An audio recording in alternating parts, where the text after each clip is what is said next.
presença. Então, hoje nós vamos ter o Marcos Zé Ferreira como palestrante. Ele é membro da nossa loja Paz Profunda, ele é membro da Sociedade Teosófica do Brasil e da loja da Sociedade Teosófica Internacional. Ele é também empresário, advogado e escritor, e muito nosso amigo também.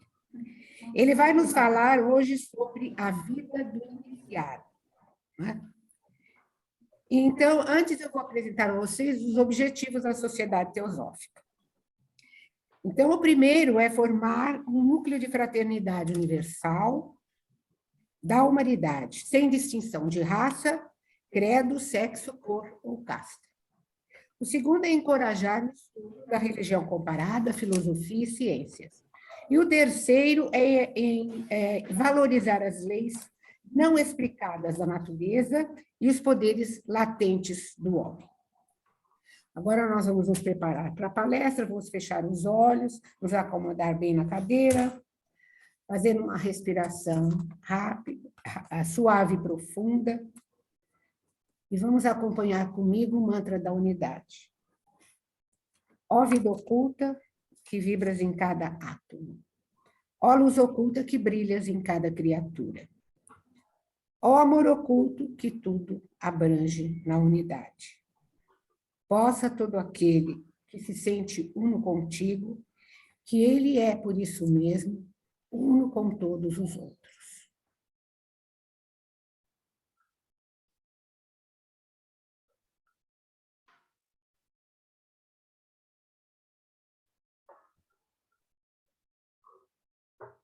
Namastê, paz e fraternidade para toda a humanidade. Agora vamos convido o Marcos para começar a palestra.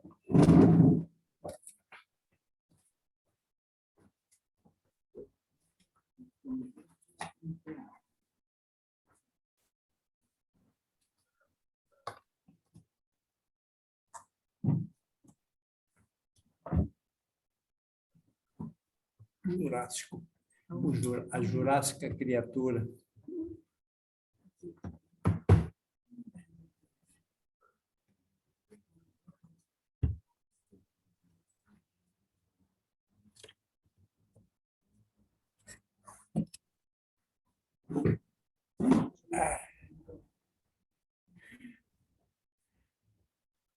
Então, vamos tentar falar um pouco sobre a vida do iniciado.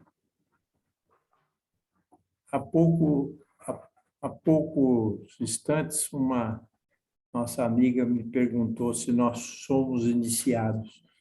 E como é difícil, não é? A gente se autoavaliar.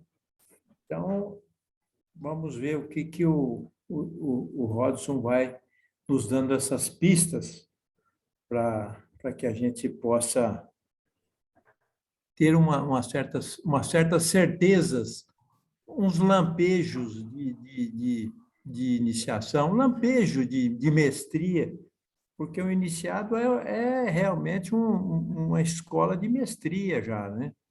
E é importante a gente ver isso, que nós somos todos aprendizes. Eu acho que eu fico muito confortável de falar isso, assim mesmo, um mau aprendiz, né? Sem querer.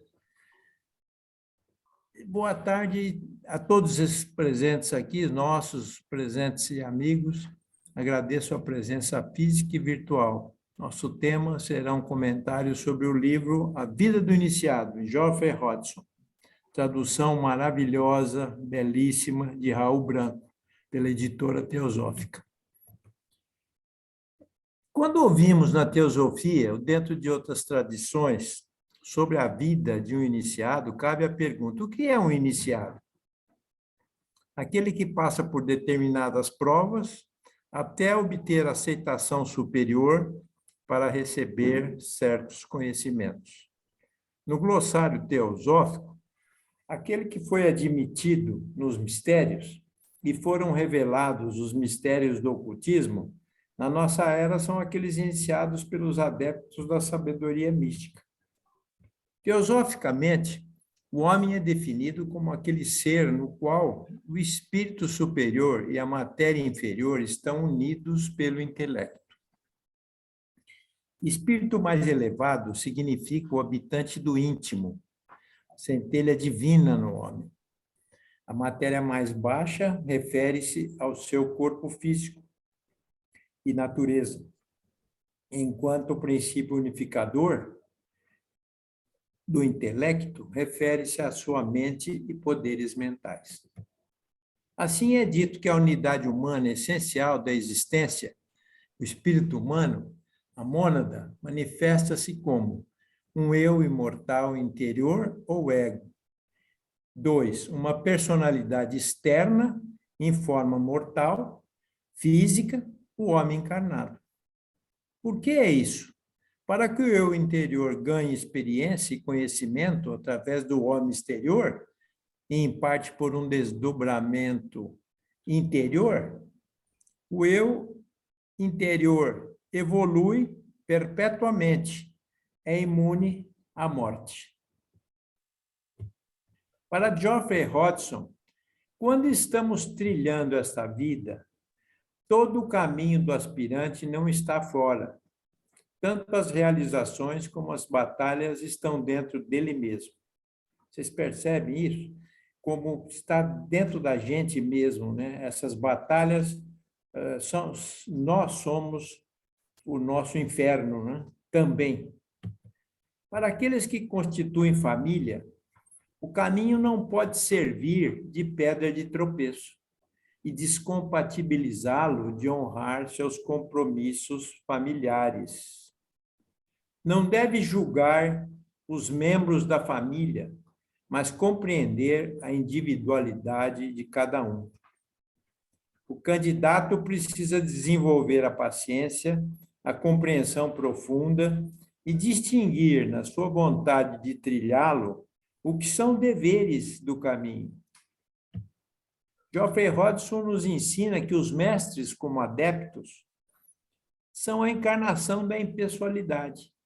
Mas como seres humanos, no sentido corporal, que também são, eles têm coração.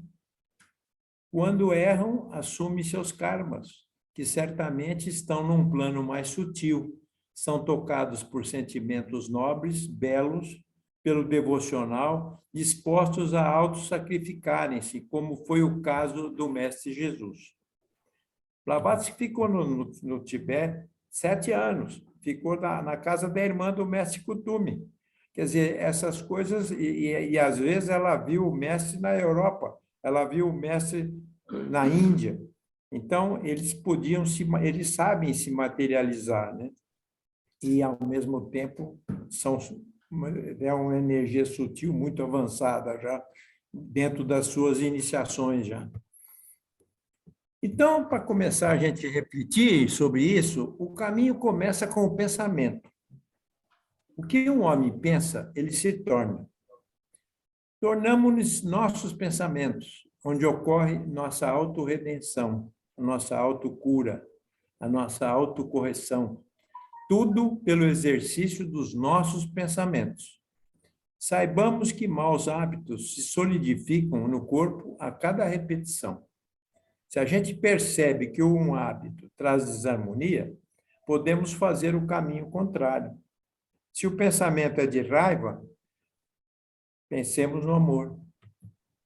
Geoffrey Hodgson recomenda todos os dias pensarmos em amor, equilíbrio e um sentimento de justiça, mesmo que o corpo sinta o contrário.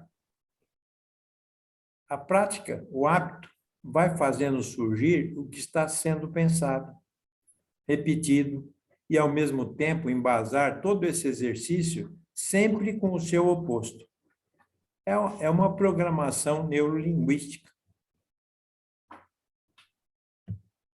Hodgson sabiamente recomenda estudos, boa leitura, meditação, mesmo que um pouco por dia. Abre-nos a consciência. Também sugere estudar a psicologia da intuição. Isso é um campo vastíssimo. Intuição, percepção de algo que não se pode comprovar, o que ainda não aconteceu, pressentimento, visão súbita, inspiração, é o conhecimento superior, real e objetivo, uma visão direta com os olhos da alma, sem o auxílio da razão. Corresponde às faculdades da mente superior, um guia infalível. O Hodgson diz no livro dele que a clarividência é mais complicado, a intuição é mais fácil para a gente que está tateando a senda ou tentando pôr um pé dentro da senda, é mais fácil a gente usar a intuição. E não deixar de estudar também a psicologia. Você vê que ele é um mestre, um ser maravilhoso, esse Geoffrey Hodgson. Ao investigar seu aparelho cognitivo nas suas aptidões pessoais, que já vieram de outras experiências no seu caminho, os preconceitos de cada um de nós devem ser trabalhados à exaustão, um cuidado necessário ao trilhar o caminho autoproposto. O ego pequeno de cada um quer sempre assumir o controle do aspirante, o aluno, que se propõe a encontrar e seguir o caminho. Todas as vezes que alguma falta, algum desejo saudável na trilha do caminho, esse mesmo ego pequeno irrita-se, uma vez contrariado, influencia partes do corpo, cria contradição, separatividade. Segundo Geoffrey, honra, posições mundanas, dons físicos, intelectuais e brilhantes, realização cultural, tudo isso não elevará o aspirante um passo em direção aos mestres, a menos que seus passos, fala, condutas diárias estejam em conformação com o ideal do caminho. Não que o caminhante não possa vir com esses dons de outras vidas, que muitas vezes trazem prêmios, aplausos, que incensam e inflacionam a sua personalidade. Isso é trabalho do ego pequeno. Eu sinto dificuldade ao me imaginar no caminho do discipulado. Mas todos estamos nesse caminho. Acontece que as chamadas ilusões maiávicas são tremendas, difíceis para serem detectadas em cada ego encarnado. A ilusão do mundo é sobremaneira muito forte. E os choques, as batalhas que temos de travar com a luta, os enfrentamentos da vida diária são enormes. Muitas vezes tentamos esquecer, mas essas fugas encobertam uma preguiça do aspirante no caminho do apostolado. Faço uma meia-culpa aqui, eu sou muito preguiçoso. E é difícil, viu? A gente romper esses hábitos, e mau hábitos, e bons hábitos também, alguma coisa a gente deve ter. O que posso e devo fazer para enfrentar tais e tais tropeços? Quais são eles? Quais são psicológicos? Quais são reais? E cabe a cada um de nós resolvê-los, ao invés de ficarmos terceirizando para outros resolvê-los por nós mesmos. A minha mulher sempre fala que eu gosto de terceirizar. Isso é preguiça, né? Mas nós estamos trabalhando isso tudo. Como é difícil a cada um reconhecer as suas dificuldades, muitas vezes frutos de antigos karmas, a serem resgatados e aceitá-lo como necessário para seu desenvolvimento. Sabe-se lá quantas vidas tivemos, né? E quais esses hábitos, esses defeitos, essas algumas virtudes que trouxemos de outras vidas. Né? Cada um de nós encarnados, trilhando o caminho, recebe a ajuda do seu mestre interno. E aí, quando sente esse lampejo de mestria, o ego pequeno acredita que isso é uma faculdade, um dom dele mesmo. O ego pequeno é muito egoísta. Ele absorve. Se você tem um lampejo de mestria, ela vem do teu eu superior, ela vem do campo causal búdico. Mas são lampejos, porque o ego, o ego pequeno logo asfixia e se faz presente. Podemos reconhecer isso na inspiração que um escritor recebe. Sua luta entre seu dom real e a falta de reconhecimento de que essa parte desse dom veio de um portal mais elevado é sempre uma presença constante na vida de um escritor. A alma, em relação às vicissitudes da vida encarnada, encontra sérias dificuldades entre o que é pregado e o que é vivido. Entre o sonho ético e a ética sendo vivenciada, entre o que chamamos de hipocrisia social e nossas negações ao instituído, na dosagem que conseguimos fazer, entre o reconhecimento da sombra em nossos corpos e vidas e a luz incriada, cuja chama dentro de cada um, tantas vezes é confundida com uma destreza sua, absolutamente na mente do neófito como coisa dele. É difícil separar, dividir, pelo menos, com a espiritualidade, a inspiração que vem dela e vem também porque ela também usa o nosso intelecto, e o nosso intelecto também se auto evolui, né? Vai tendo a sua evolução. E isso aí pega muito a quem escreve. O mestre interior está sempre pronto para iluminar o caminho. Basta cada um de nós pedir internamente que essa mestria o fortaleça, envie o discernimento espiritual tão bombardeado pelas forças caóticas do mundo, do país em que vive, do seu contexto de família, das escolhas truncadas que faz, do karma acumulado, que muitas vezes requer outras vidas para saná-lo, já que muitas vezes não assume seus erros e projeta no outro, no mundo.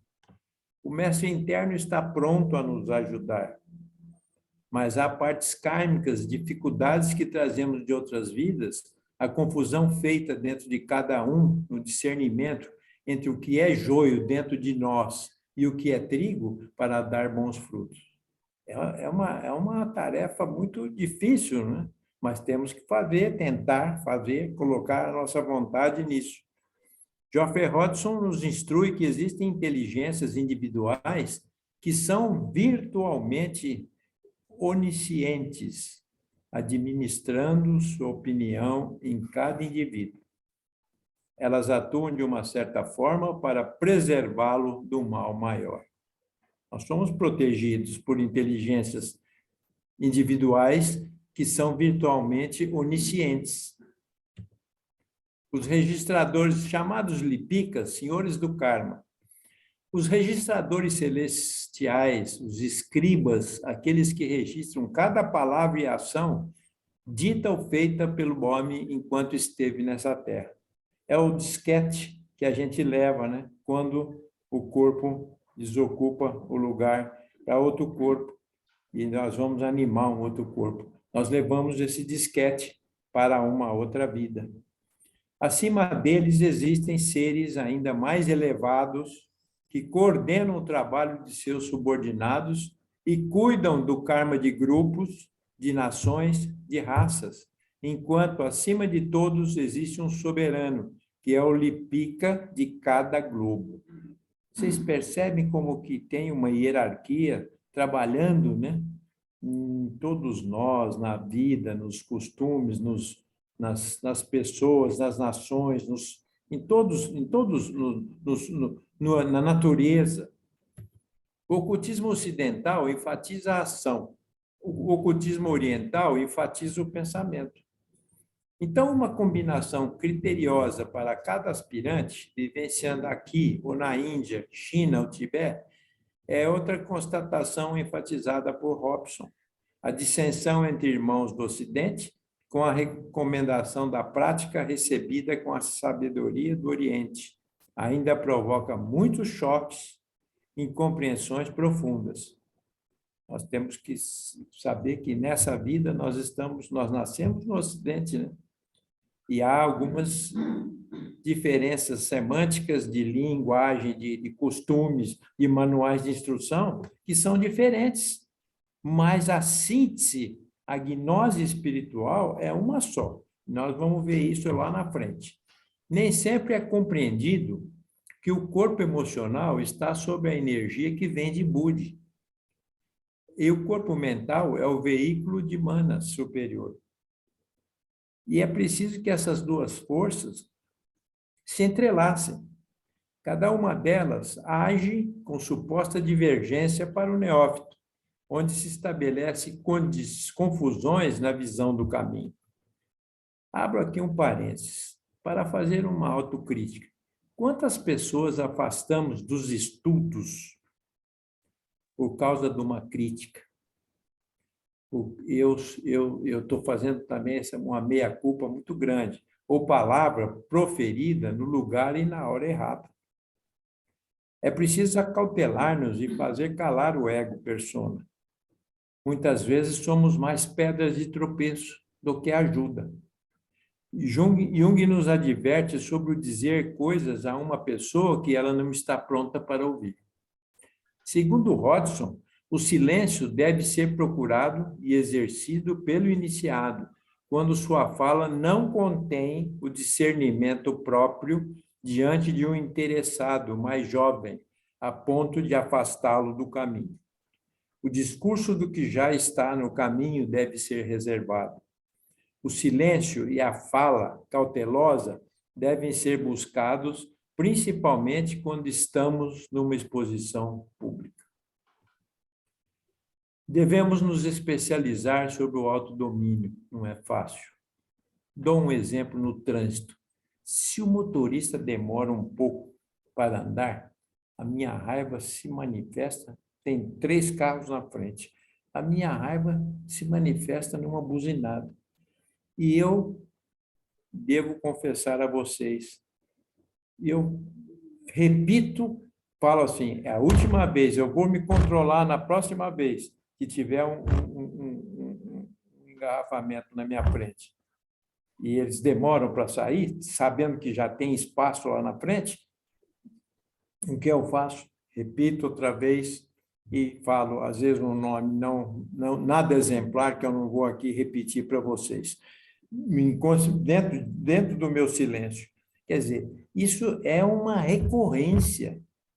Quer dizer, olha quanta lapidação, né, a gente vai tendo que fazer, e às vezes isso precisa de mais vidas. Quando o Atma dentro de nós está em ação, nos comportamos com paciência e serenidade. O Atma é impessoal, voltado para a mente. O crescimento espiritual tem de vir de dentro. Atman limpa, acalma e controla manas. Ele acalma e controla a personalidade como residência do ego maior. Se quisermos desenvolver a inteligência, o intelecto vigoroso, o Atman deve ser acionado. E aí é a história, né? Aí vem o ego pequeno, pula na frente e quase que obnubila toda essa tentativa da gente fazer um aperfeiçoamento interno, sentir que isso está sendo operado dentro de nós. Portanto, provação e aceitação à distância, relacionamento direto, telepático, intuitivo com o mestre, uma fonte de inspiração de quem está passando sob o efeito dessa força, depois de passar pelo asan do mestre. O iniciado perceberá dentro de si os siddhis ocultos, especiais, desenvolvendo-se no interior, e perfeições são aperfeiçoadas. Gente, isso tudo é o Hodgson dando essa nossa, tentando nos abrir essa consciência, né? Deixo a pergunta: qual a certeza interna profunda que está sentindo de mais elevado?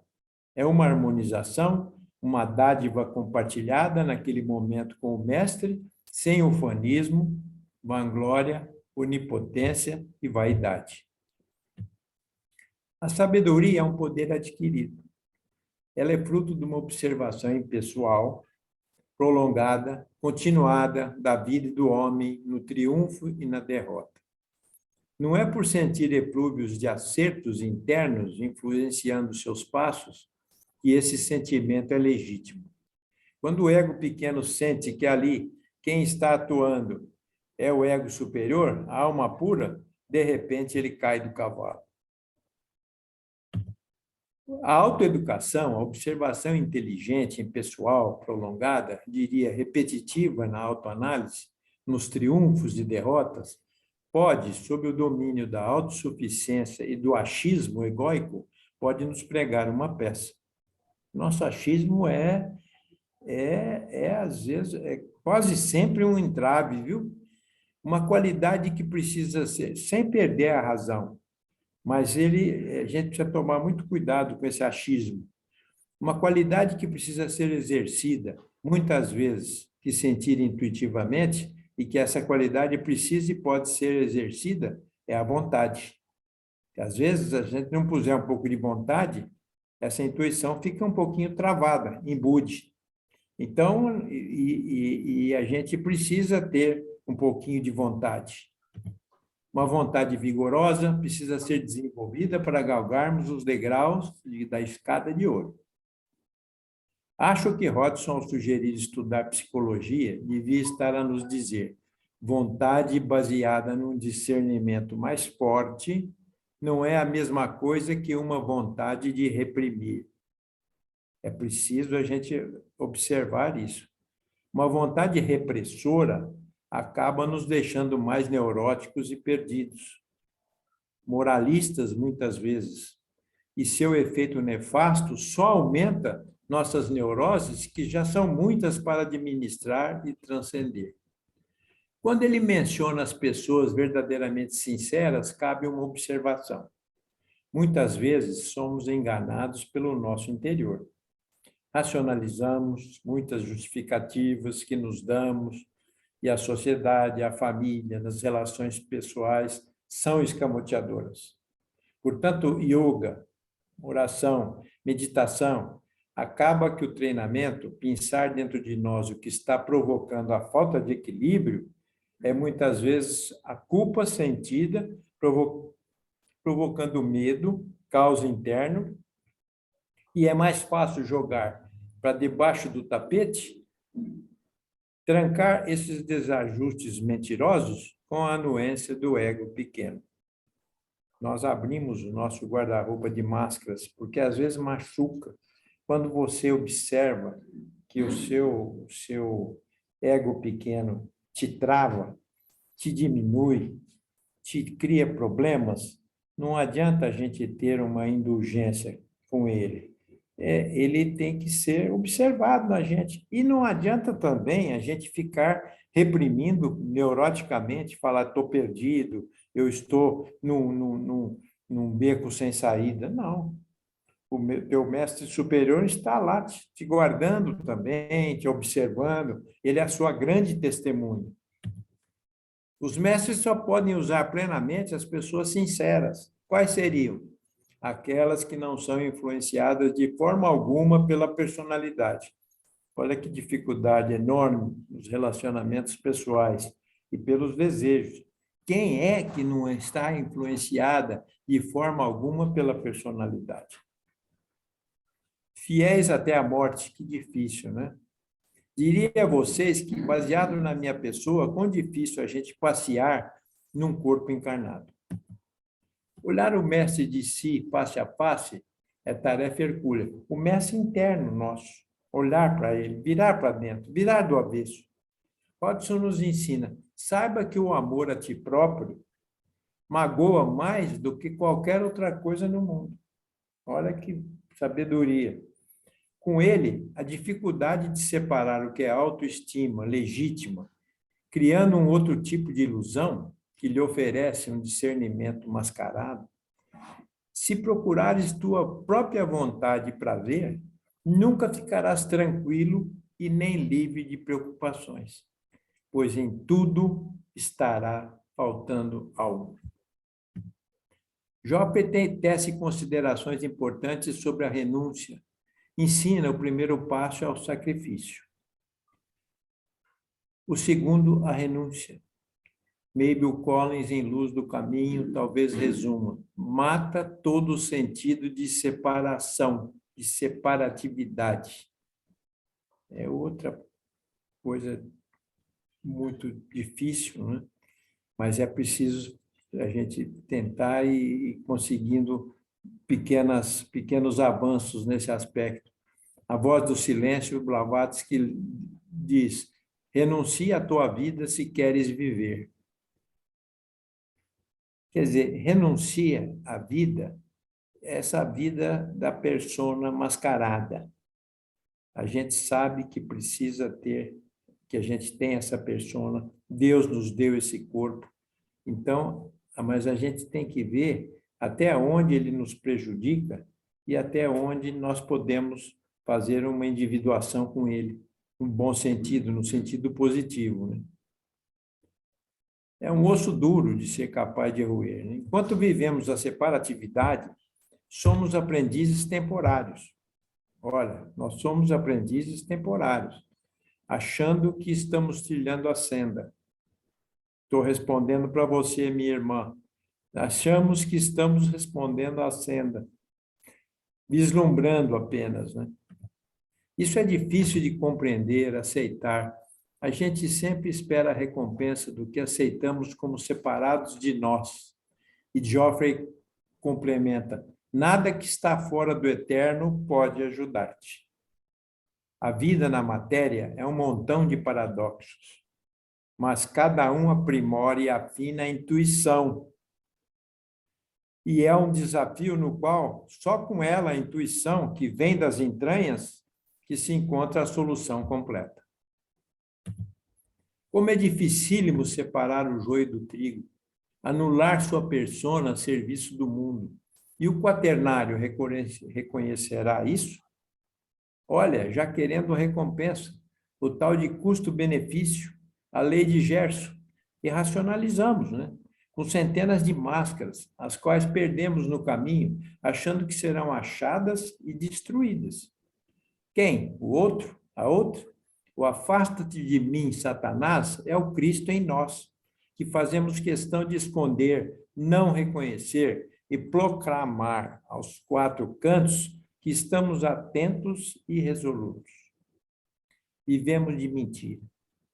Até nisso estou julgando o outro pela impotência mentirosa que me constitui. Vivemos de mentira. Um aspecto importantíssimo na vida do iniciado é perceber como deve ser seu comportamento na sua postura política, diante dos seus avanços interiores. Ele, como aluno, precisa compreender que, enquanto encarnado, seu veículo átmico, búdico e manásico estão latentes na sua consciência. Essa tríade superior consiste em seu eu superior, que se comporta como testemunha na sua alma. Sua consciência está centrada em kama manas, a mente do desejo. E é importante isso, como a gente vai ver para frente. Esse kama manas, é preciso que haja esse kama manas na nossa vida. E dentro desse mundo vivenciado no quaternio, nesse aprendizado da alma, está sujeita às regras das sociedades vigentes, às ideologias que despertam ânsia de poder. Um exemplo magistral é o de Gandhi. Ele repeliu com a não violência. Com seu exemplo, começou a mexer nas forças poderosas políticas que regiam no seu tempo a Índia, colonizada pelos ingleses. Ele não disparou nenhum tiro, ele não fez não foi em nenhum comício fazer aquele proselitismo aqueles discursos de ódio, aqueles discursos de incompreensão profunda. Ele fazia a ação que ele achava certa. Os ingleses cortaram o sal, então vamos para fazer a marcha do sal para o mar. E fizeram, aquela multidão acompanhando ele. Quer dizer, era uma liderança baseada na não violência. A não violência. A consciência do Gandhi era muito expandida. O que aconteceu? Foi assassinado por um fanático. E assim foi com Luther King, no imenso preconceito contra os negros, ainda hoje vigente na sociedade americana. Kama manas mandando nos destinos políticos dos sapiens. essa força imensa de energia que emana de um trabalho de Kundalini sem um instrutor. Resulta nessa separatividade, nessa Babel que se encontra há milênios comandando, dividindo, promovendo dissensões mortais entre os humanos. Ensina Hodgson que por muitas vidas, misteriosas mudanças vêm ocorrendo, lentamente, no fundo da alma aprendiz, no Sapiens. E o efeito dessas mudanças começa a ser sentido, o nível da consciência que se eleva em direção à mente superior ou espiritual, e com isso as forças de Buddha Atman se agitam e são sentidas. O próprio Jesus não as negou, pelo contrário, as referendou quando disse: dai a César o que é de César e a Deus o que é de Deus. Quer dizer, ele reconheceu a estrutura vigente. Portanto, ter consciência da nossa carne, o próprio Jesus nos ensina a respeitar o nosso corpo. Segundo ele, o nosso corpo é o templo do Espírito Santo. Esse corpo vivenciado no quaternário cria muita separatividade. E isso, em todas as épocas, foi assim. Desde quando o poder da Igreja era supremo, até o trabalho da Reforma, a mística, especialmente na Alemanha, foi importante abrir consciências. A Inquisição agiu impunemente por décadas, por ignorância também, né? Depois, os lampejos da ciência, a começar pelos alquimistas. A medicina foi sacudida por Paracelso, o poder material começou a sofrer das descobertas da ciência. Esta, muitas vezes, vinham na contramão da Igreja. A reforma protestante, com Martinho Lutero, os choques políticos entre a mística alemã e a mística do clero católico. Toda essa separatividade durou muitos anos, levando expoentes do pensamento à fogueira, o confinamento em suas próprias casas, como Galileu. Giordano Bruno foi mandado para a fogueira. O que era isso? Separatividade, fruto de cama manas, de cama manas. É muito bom a gente tomar consciência de um passado que criou tradições maravilhosas, como os Rosacruzes, a maçonaria, ordens de serviço, escolas de filosofia e até partidos políticos, todos inspirados em ideologias que, segundo elas, iriam consertar o mundo. Mas tudo muda a conta-gotas, homeopaticamente. É isso que eu sinto. E é bom lembrar que todos esses avanços, consciências, tocam nos mesmos problemas do homem moderno ou pós-moderno. Como é possível perceber o homem ainda está verde em relação ao seu aspecto consciencial? Apesar de todos os avanços materiais, podemos dizer metafísicos, a ciência sofre hoje um embate entre a medicina de Paracelso, os alquimistas, com a posição dogmática de muitas áreas da ciência dita pós-moderna. Entre a alopatia e a homeopatia ainda há muita incompreensão. Com o advento da física quântica, mais incompreensão reforçada pela física newtoniana. Os quânticos atualmente pedem passagem à medicina alopática. A acupuntura levou décadas para entrar no consultório do médico tradicional. A medicina chinesa vem ocupando espaço atualmente. Muitos aparelhos são inventados que conseguem medir a energia sutil de cada órgão. Tudo isso deve fazer parte da vida, ser investigado por um aspirante a trilhar o caminho do ocultismo pós-moderno. Parece-me que uma aceleração consciencial está sendo captada mexendo com os novos iniciados ou pretendentes a trilhar o caminho do adeptado. Agora, sobre a pureza, Geoffrey Hodgson recomenda que a vida do iniciado deve ser pautada por um pensamento e uma conduta de vida visando uma maior pureza possível. Sinto que isso é um desafio muito grande. Acredito que esses estados devem ser compreendidos no seu resultado satisfatório, pela idade também de cada aspirante, que sofre a influência de kama manas. Podemos encontrar exemplos na modernidade em que um aspirante à iniciação sucumbe, comete uma falta, sua vontade foi fraca, perante a ação dos hormônios que ativam a sexualidade. Então, é difícil isso, porque cada um está num patamar físico, né? Jung, que considera o iniciado, viveu uma paixão por uma paciente, até que uma luz consciencial maior, usando a ferramenta da razão, que ele dizia e nos dizia sempre que a gente nunca devia deixar a ferramenta da razão de lado.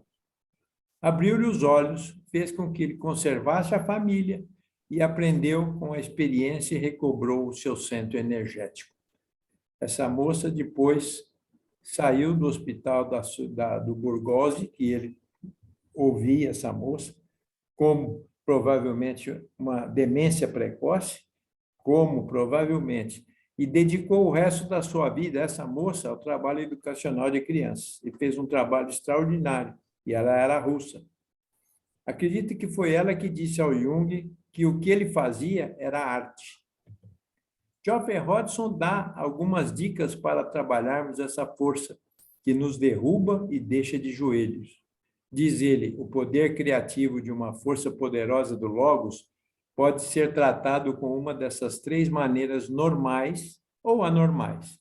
Pode ser reprimido, e aí não descarta uma neurose subsequente. Pode ser transmutado, processo de individuação. E aí usamos a psicologia, usamos as terapias humanas que provocam uma transcendência. E pode ser sublimado.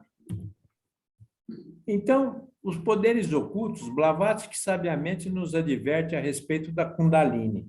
Diz ela, essa força é o poder oculto que energiza este universo com vida e espírito. Kundalini é vida. Ela a descreve como o Deus em nós. É a vontade e a mente do Uno, o próprio ser.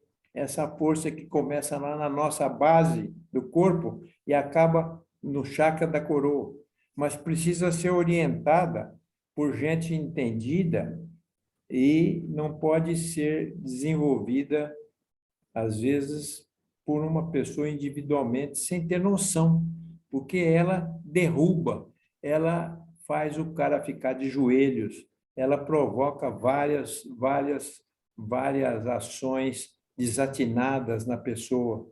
Então, a Kundalini ela é maravilhosa, porque ela vai dar uma unificação dos nossos chakras e vai dar um esplendor no chakra da coroa.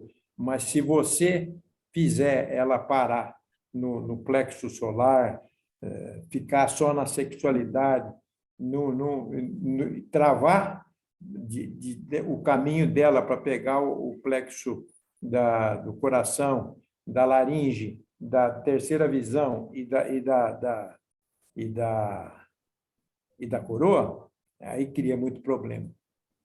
Então, abra um parêntese aqui para dizer a vocês como é difícil lidar com essa força divina em nós, e às vezes ela se torna negativa.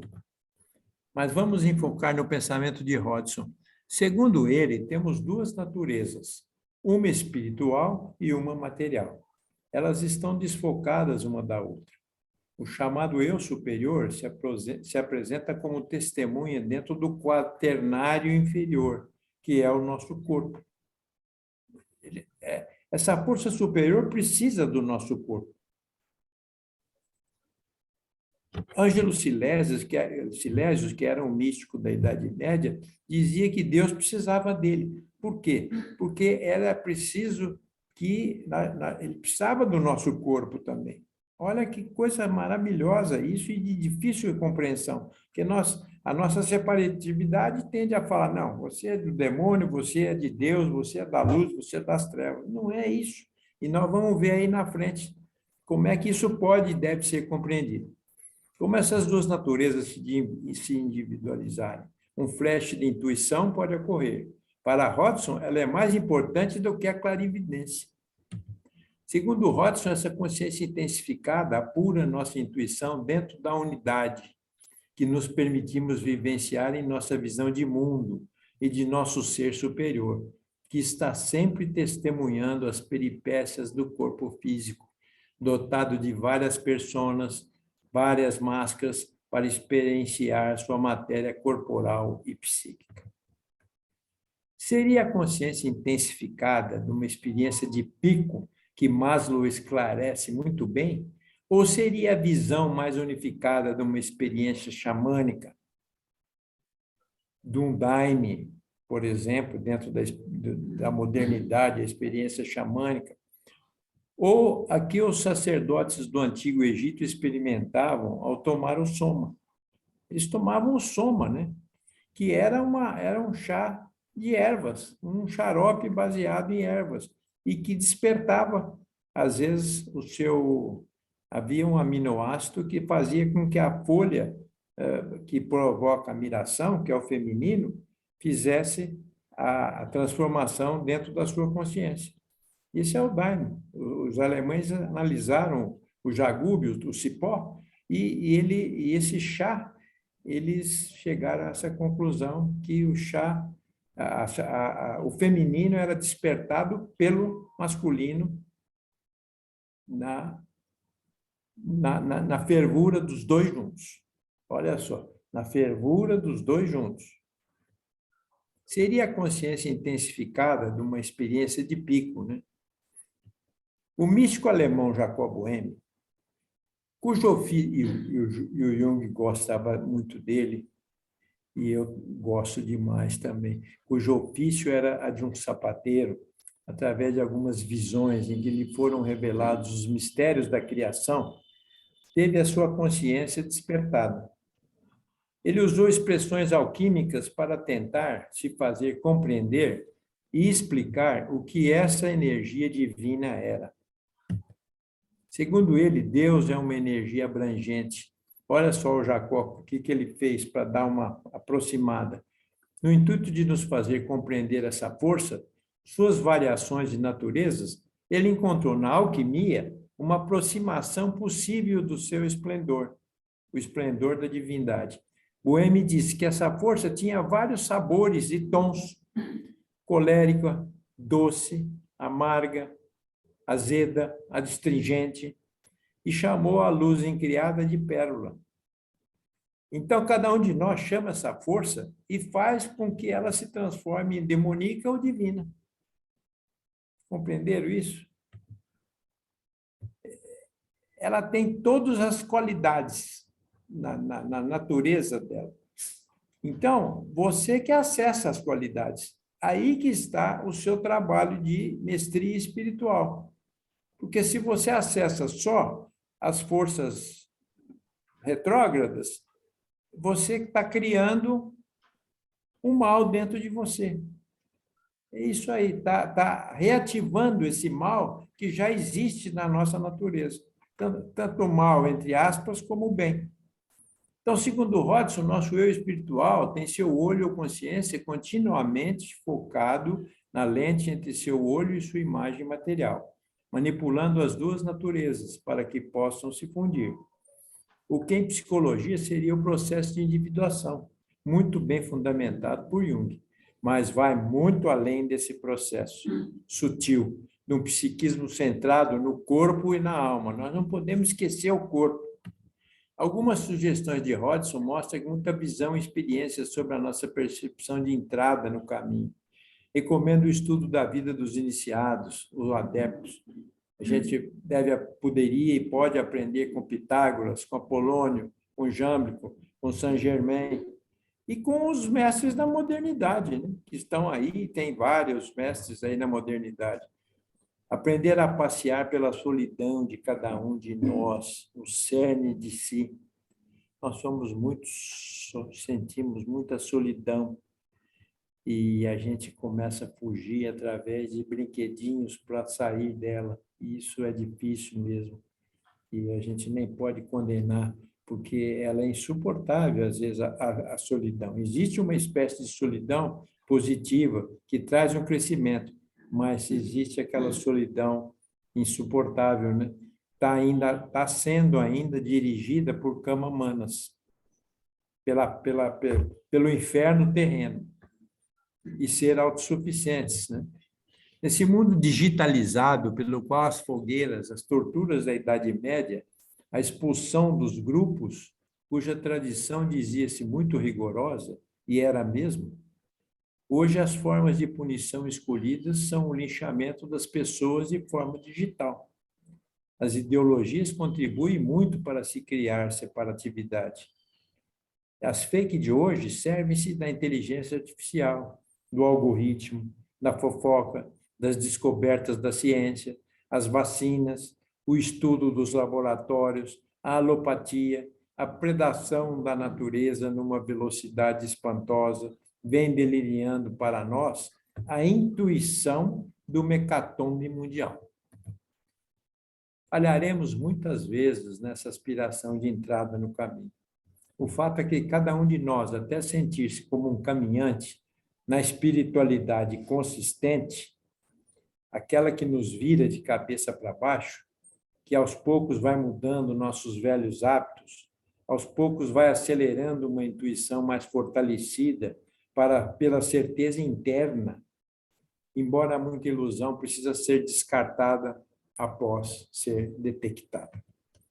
Hodgson recomenda que não desistamos da busca e da certeza de que somos caminhantes na pretensão ao aperfeiçoamento e compreensão mais nítida do caminho.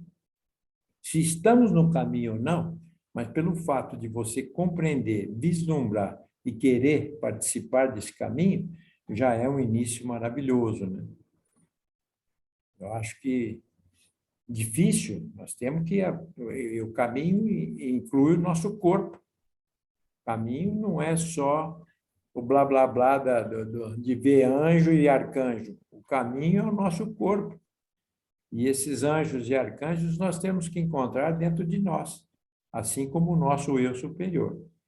Eles nos afastam da senda, não nos iludamos. Tantas vezes o que a gente acha que o outro errou, passou do limite, não devemos nos esquecer que também somos assim. Todos estamos na oficina do Gepeto, sendo lapidados pelo mestre.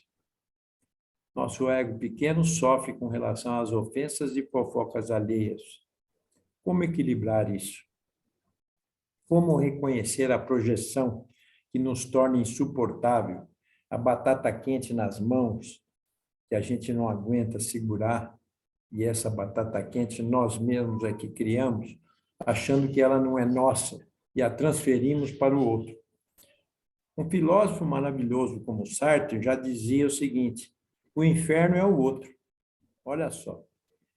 Quer dizer, toda aquela angústia existencial que ele sentia como filósofo, ele achava que ele vinha só do mundo, que vinha só do outro, que vinha só das ideologias, que o outro era responsável, a política era responsável. Quer dizer, ele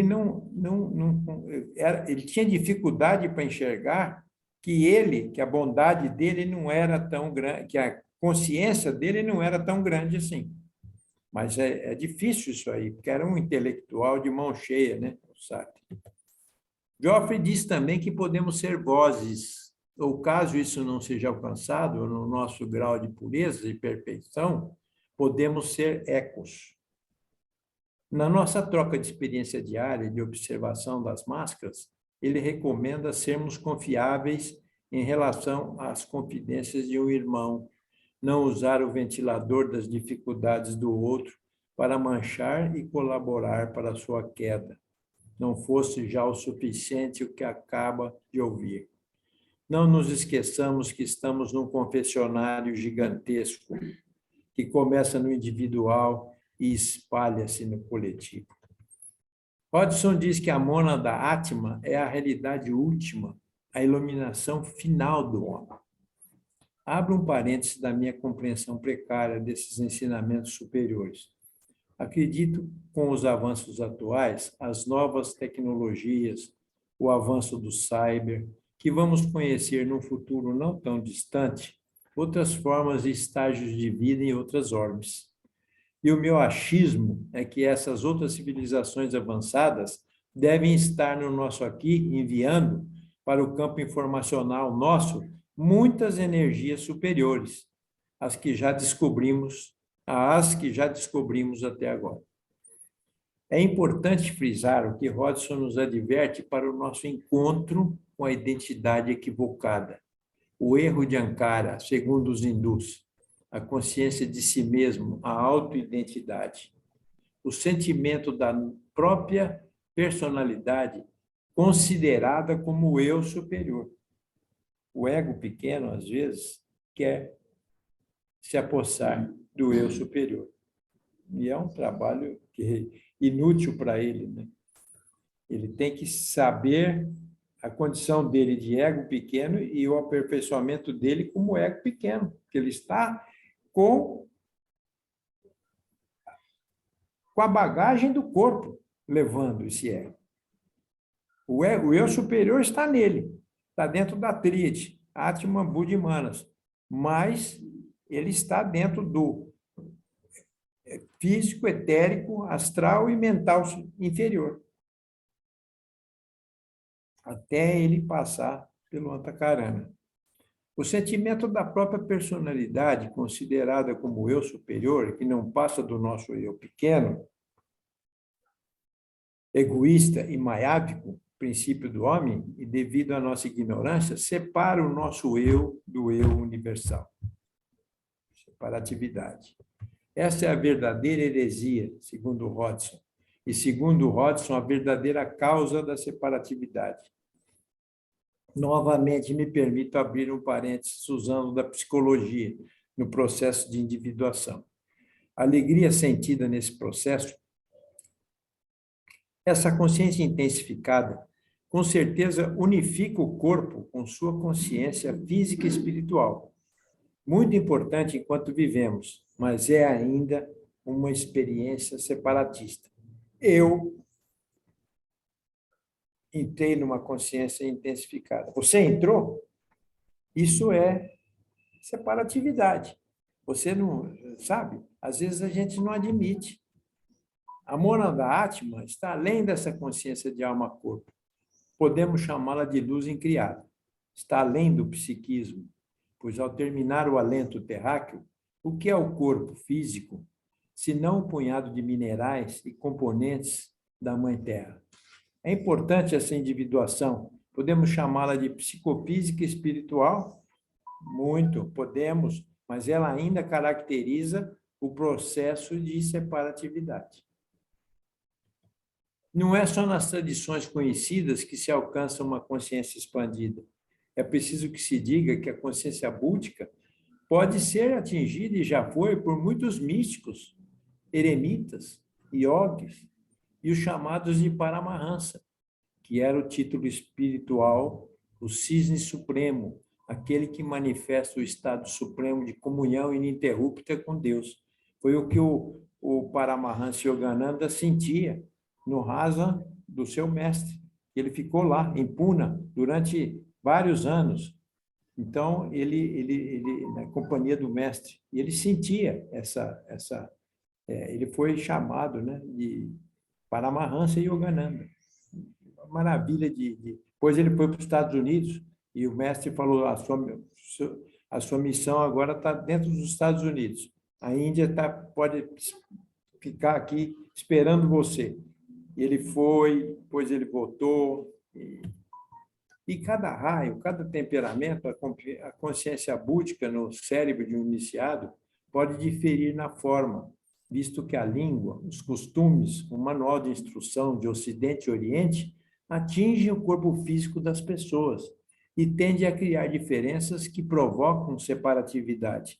Por causa da semântica, da língua, dos costumes, da educação, do seu manual de instrução, a forma que seus pais te criaram, os complexos todos que você vivencia dentro de casa, a criança, a sua própria estrutura emocional, física, tudo isso funciona. Tudo isso opera e traz uma separatividade. Agora, olhem aqui, a luz incriada está acima dessas diferenças semânticas. É só olhar o Pentecostes. O Espírito Santo, ao descer no Pentecostes, estavam todos reunidos, várias pessoas lá em Jerusalém, quando o Pentecostes houve a descida do Espírito Santo. O que aconteceu ali? Agiu em todas as pessoas de forma que romanos, gregos, judeus, persas, muçulmanos, todos tinham a perfeita compreensão da glória, a gnose perfeita. Vejam você como ela é superior. Ela é superior a uma experiência intensificada, uma consciência intensificada da parte em que você precisa usar o seu psiquismo. Ela pegou e não quis saber se o cara era doutor, se o cara trabalhava nas galés, se o cara trabalhava no circo romano. Ela pegou todos sem distinção e deu a cada um a mesma medida da gnose perfeita, da luz incriada. A sensualidade que age num corpo humano é outro entrave e um dos maiores obstáculos quando não observada e disciplinada de forma correta. É uma fonte poderosa que se manifesta através da Kundalini. Já falei um pouquinho, sim, sobre ela. Ela é Deus no homem, conforme a Helena Blavatsky. Portanto, a condescendência ao excesso, sob qualquer forma, é uma doença insuportável para o coração. Trazem em sua força no corpo material sentimentos de profunda humilhação, irreverência, desrespeito e remorso. Então, a gente precisa tomar cuidado com essa força Kundalini e é mais fácil a gente dizer isso com 80 anos, mas com 20, com 25, com 30, é preciso ter uma atenção especial a isso. Não se reprimir, mas o excesso de tudo é prejudicial. E saber que essa força derruba o cara de joelhos. De joelhos. Esses indivíduos que vibram nesse diapasão, no momento em que a vitória temporária tornaram sua causa subserviente ao eu, colhem seu karma. Esse karma sempre assume a mesma forma, é a solidão interior. Embora os amigos os cerquem e os parabenizem, interiormente eles estão no inferno e totalmente sozinhos. Os oponentes tenebrosos. Quando se estuda a história da humanidade, sempre encontramos duas forças se digladiando em guerra no globo. Uma apoia a expansão, a outra a decadência e a opressão. Não adianta que nós não vamos ainda mudar isso no estágio atual que nós estamos vivendo na quinta raça. Isso acontece dentro de todas as sociedades e grupos, inclusive o teosófico. Forças de luz e trevas digladiam-se no espaço existencial dessas tradições, dessas escolas, em cada um de nós. São os arcos evolutivos e involutivos. Hodgson nos revela que as mônadas do homem no arco descendente vão sendo revestidas de densidade crescente, até o corpo físico ser construído. Tudo bem? Já estamos no mundo. Já no arco ascendente, e aí vem o arco ascendente, um procedimento redentor entra em operação e completamos com o ciclo do adeptado.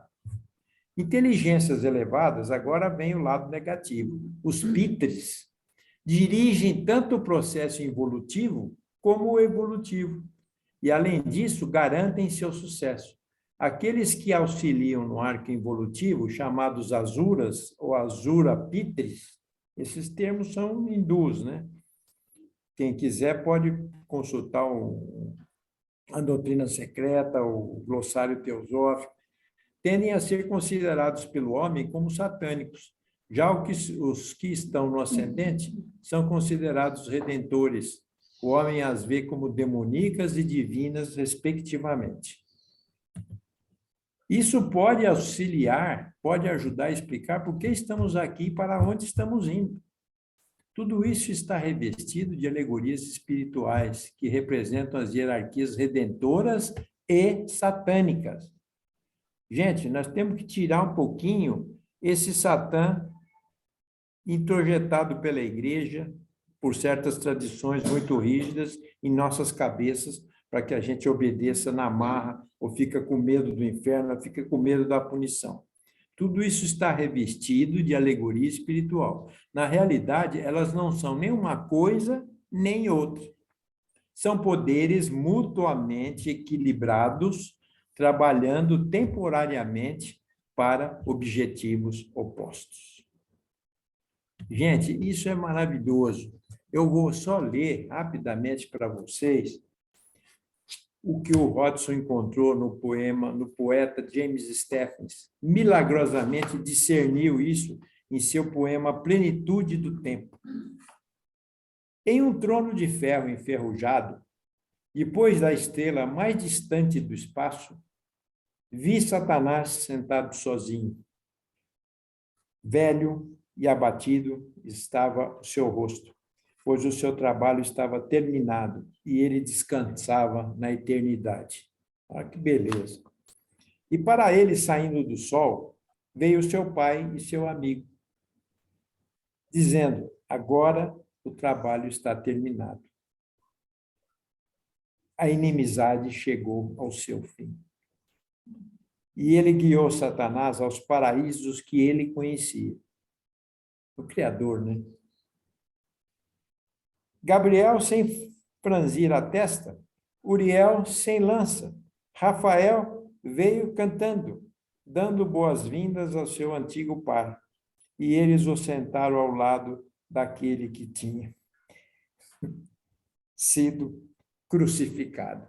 Olha que beleza, gente. Isso é uma beleza, porque vocês percebem que as duas forças precisam. Se você tem um corpo, uma experiência, se Deus quis te colocar neste mundo, como que você vai evoluir se você não tiver uns embates fortes?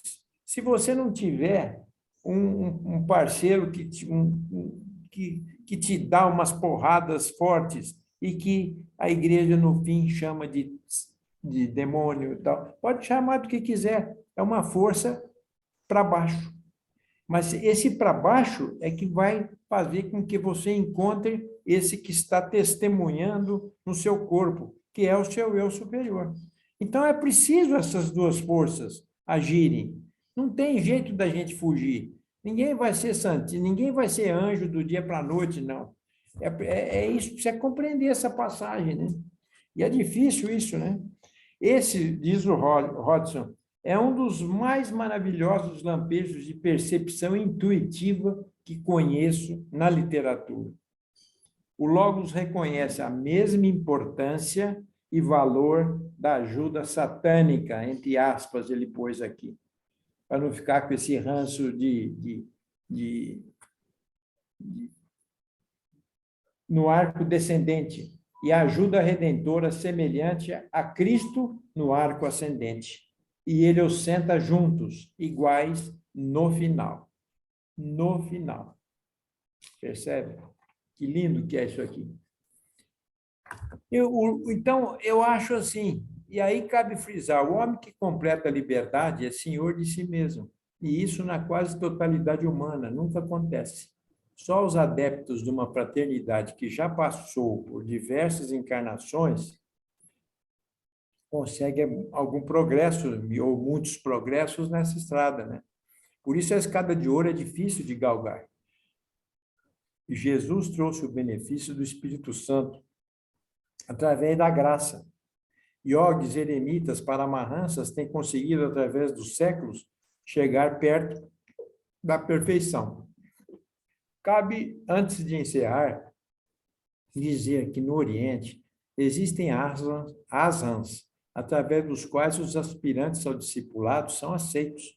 Estávamos falando isso naquela hora. E moram lá por tempo indeterminado. Aqui na nossa vida secularizada ocidental, o asa é o mundo. Por isso ele recomenda criarmos nossos próprios arhans interiores. Hoje está tendo muitos retiros de meditação, tem muita coisa assim já maravilhosa nesse aspecto, né?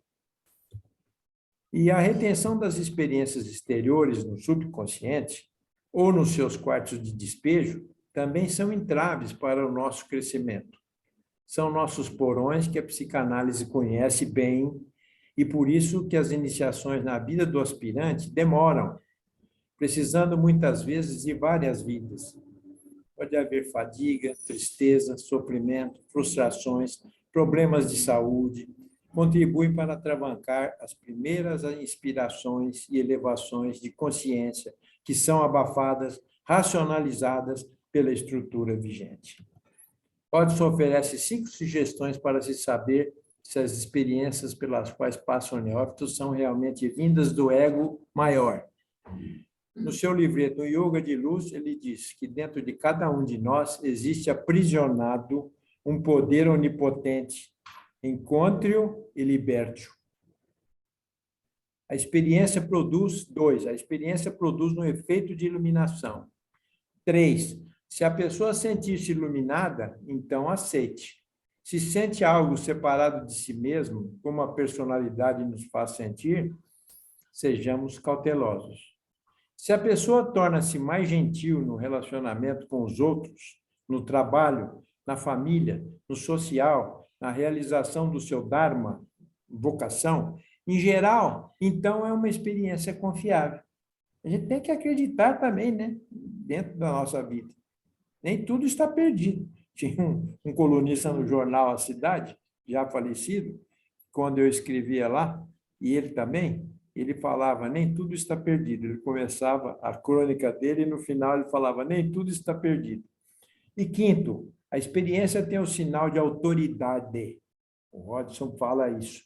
É uma autoridade que está no seu íntimo, não está na sua fantasia, ela está na sua intuição que vem de Budi. É isso aí, o seu lampejo intuicional. No processo meditativo, cada um deve encontrar seu próprio caminho e depende também de cada temperamento. Alguns são capazes do pensamento abstrato e podem ter ou sentir uma ideia da onipresença de Deus, que está dentro e fora de si. Somos um. Recite mantras, dobre os joelhos e ore. Medite na presença da natureza, de uma paisagem, de um rio, de uma flor. O livro de Geoffrey Hodgson é muito mais rico do que essa tentativa de resumi-lo. Ficou ainda o aspecto das iniciações para a gente ter um outro capítulo, né? Uma outra hora. E fico por aqui meditando sobre essa grande colaboração. Agradeço ao autor, seu mestre inspirador, e seu mestre inspirador do Geoffrey Hodgson, que era o Polidorus Isurenos, e ao trabalho incansável de uma envergadura, uma pessoa cuja envergadura é Raul Branco, pela excelente tradução do Caminho do Iniciado, e a editora Teosófica. Namastê a todos.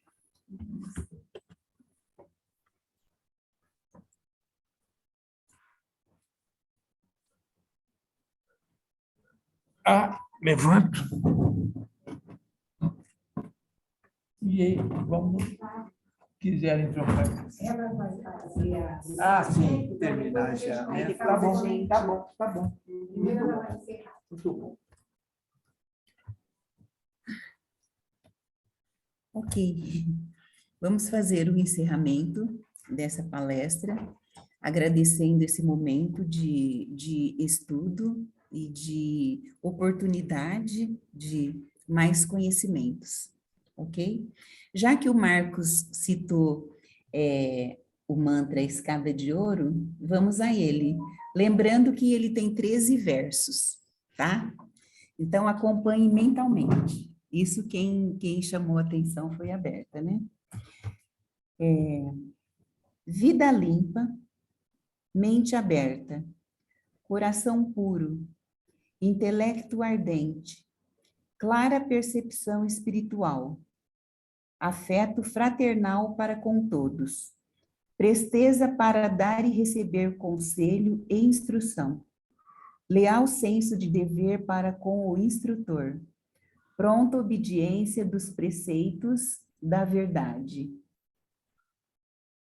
corajoso suportar das injustiças pessoais, destemida declaração de princípios, valente defesa daqueles que são injustamente atacados, e mira constante no ideal de progresso e perfeição humana que a ciência secreta revela.